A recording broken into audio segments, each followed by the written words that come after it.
നമ്മുടെ ചായക്കപ്പിലെ സ്ഥിരം അതിഥിയായ good day cashew കുക്കീസിനെ കുറിച്ചാണ് ഇന്നത്തെ വീഡിയോ. കാഷ്യൂ കുക്കീസ് എന്ന് പേര് കേൾക്കുമ്പോൾ ധാരാളം അണ്ടിപ്പരിപ്പും വെണ്ണയും അടങ്ങിയതൊന്നാണെന്ന് നമ്മൾ കരുതും. എന്നാൽ ഇതിലെ ചേരുവകൾ ശാസ്ത്രീയമായി പരിശോധിച്ചാൽ സത്യം മനസ്സിലാക്കാം. ചേരുവകളുടെ വിശകലനം. റിഫൈൻഡ് വീറ്റ് ഫ്ലോർ അഥവാ മൈദ. ഇതിലെ പ്രധാന ചേരുവ മൈദയാണ്. തവിടും ഫൈബറും നീക്കം ചെയ്ത മൈദ രക്തത്തിലെ പഞ്ചസാരയുടെ അളവ് വേഗത്തിൽ വർദ്ധിപ്പിക്കാൻ കാരണമാകുന്നു. Cashew bits 1.4%.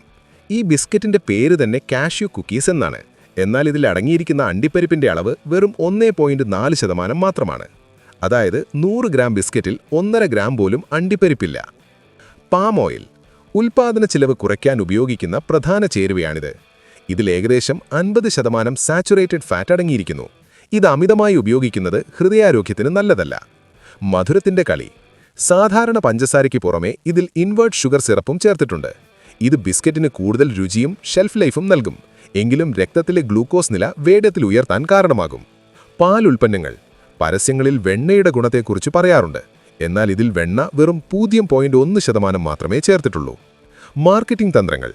0% trans fat, no added colours തുടങ്ങിയ ലേബലുകൾ കണ്ട് നമ്മളിത് ആരോഗ്യകരമാണെന്ന് കരുതും. എന്നാൽ ട്രാൻസ് ഫാറ്റ് ഇല്ലെങ്കിലും ഇതിൽ ഉയർന്ന അളവിൽ സാച്ചുറേറ്റഡ് ഫാറ്റും പഞ്ചസാരയും അടങ്ങിയിരിക്കുന്നു.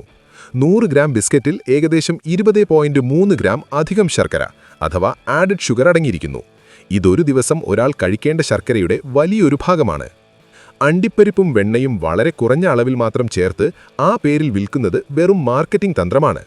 മൈദയും പഞ്ചസാരയും പാം ഓയിലും ചേർന്ന ഇത്തരം അൾട്രാ പ്രോസസ്ഡ് ഫുഡുകൾ സ്ഥിരമായി കഴിക്കുന്നത് ദീർഘകാല അടിസ്ഥാനത്തിൽ മെറ്റബോളിക് ഹെൽത്തിനെ ദോഷകരമായി ബാധിച്ചേക്കാം. നിങ്ങളുടെ ആരോഗ്യത്തിന് മുൻഗണന നൽകുന്നവരാണെങ്കിൽ ഇത്തരം ലേബലുകൾ വായിക്കാൻ ശീലിക്കുക.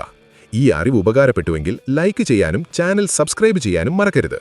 അടുത്തതായി ഏത് പ്രോഡക്റ്റിന്റെ ചേരുവകളാണ് ഞാൻ പരിശോധിക്കേണ്ടത്? താഴെ കമന്റ് ചെയ്യൂ. അടുത്ത വീഡിയോയിൽ കാണാം.